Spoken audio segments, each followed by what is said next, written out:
Bonjour à tous et bienvenue sur Afraizone pour une petite vidéo qui va porter sur une application mobile qui s'appelle SoSquare. SoSquare, donc je suis Ulrich Rosier. Là j'ai pas la bonne casquette parce que vous me connaissez sur une autre casquette. Là j'ai la casquette de Startupper et je vous présente une application donc, qui s'appelle SoSquare. Aujourd'hui elle est disponible uniquement sur iPhone, elle arrive sur Android très vite et sur Windows Phone. L'idée c'est d'échanger tout simplement avec les gens qui nous entourent et donc à un moment précis, un lieu donné. Et donc là je vais me localiser, il récupère tous les lieux Foursquare qui m'entourent. Pour le coup je suis à le web, du coup j'ai le web 13 Paris. Je vais me connecter, tu rentres sur le canal. Voilà, je vais me connecter à le web 13, donc j'ai déjà partagé du contenu dessus et donc là je vais pouvoir exprimer soit du texte, soit de la photo, soit du son, soit de la vidéo. Salut, hop, je partage, donc il y a un feed de contenu. Je vais pouvoir voir qui est dans le lieu, bon, je suis tout seul, et je vais pouvoir aller parler directement pour envoyer des messages privés à ces personnes. L'idée est bien sûr de sociabiliser un lieu. Ce contenu n'est stocké sur aucun serveur, il est uniquement sur son téléphone, c'est-à-dire que si simplement je quitte le lieu, là, ou si je m'en vais géographiquement du lieu, le contenu disparaît avec moi. Sauf si quelqu'un a enregistré l'image ou la vidéo que je partage.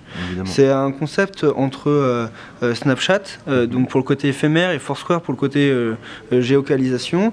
L'idée est qu'on peut utiliser ça en fin de soirée pour partager des photos avec ses amis, sans devoir stocker ses photos sur Dropbox ou sur Facebook, parce qu'on n'a pas souvent envie de transiter des données sur d'énormes réseaux ou stocker ses photos sur un serveur américain, ou je suis dans une salle de classe à l'université, chatter avec mes camarades, ou dans un open space, une salle de réunion pour faciliter les échanges.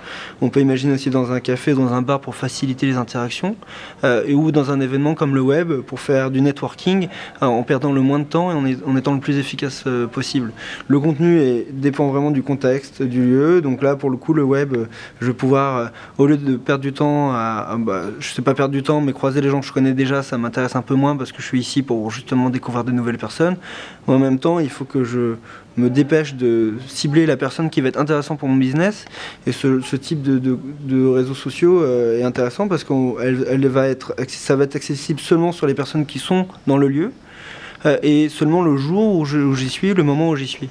D'accord. Donc ça évite de mettre un tweet avec un hashtag que seulement 5% des followers sera impacté, voilà. Là après tous les lieux sont publics en fait, du coup quand tu vas balancer quelque chose, toutes les personnes qui sont autour peuvent... Ouais, aujourd'hui tous les lieux sont publics. Est-ce qu'à terme tu comptes lancer peut-être des salons de discussion un peu plus privés Aujourd'hui on a voulu simplifier, on s'est connecté à l'API de Foursquare, du coup on récupère 50 millions de lieux partout dans le monde. L'objectif, très vite, c'est de pouvoir créer des lieux privés. On pourra mettre un 4 chiffres pour rendre le lieu privé. Protégé par un code, en fait. Et du coup, il n'y a que les gens qui auront le code qui pourront accéder au lieu et au contenu. Voilà, donc ça, on pourra créer des lieux privés. Pas de souci, dans les entreprises ou chez soi. Ça va être très pratique. Et on l'a été encore plus loin parce que la brique technologique qui est dans l'application nous permet de se passer d'Internet. Et donc, par exemple, dans un pays où il y a la censure, ou dans un avion où il n'y a pas de connexion, pouvoir échanger du contenu sans Internet. D'accord, mode hors connexion. Et l'avantage de cette application, c'est qu'elle est universelle. Et donc, que ce soit sur Windows Phone, Android, ou sur un Mac, sur un PC. Elles pourront communiquer ensemble sans aucun souci. Voilà.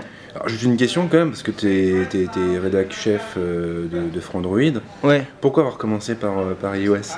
On a commencé par iOS parce que aujourd'hui, en fait, les deux applications sont développées, on a commencé par Android et iOS, c'est juste que sur iOS, on a terminé avant. Donc sur Android, on devrait l'avoir bientôt, quoi. Sur Android, elle est déjà prête en fait en interne. Je pense qu'on l'a sorti en janvier, c'est juste qu'on fait ça sur notre temps libre. Ça nécessite pas mal de tests. Mais il y a quand même, pour être franc, c'est vrai que les décisionnaires, c'est plus facile de lancer une application et de lancer un concept sur iPhone aujourd'hui. Mais bon, ça commence à changer. Heureusement. Voilà. Quelque chose à ajouter? Non, rien de plus. J'espère que le concept est assez simple et accessible et j'espère qu'il y aura une vraie utilité. Ok, bah écoute, je te remercie.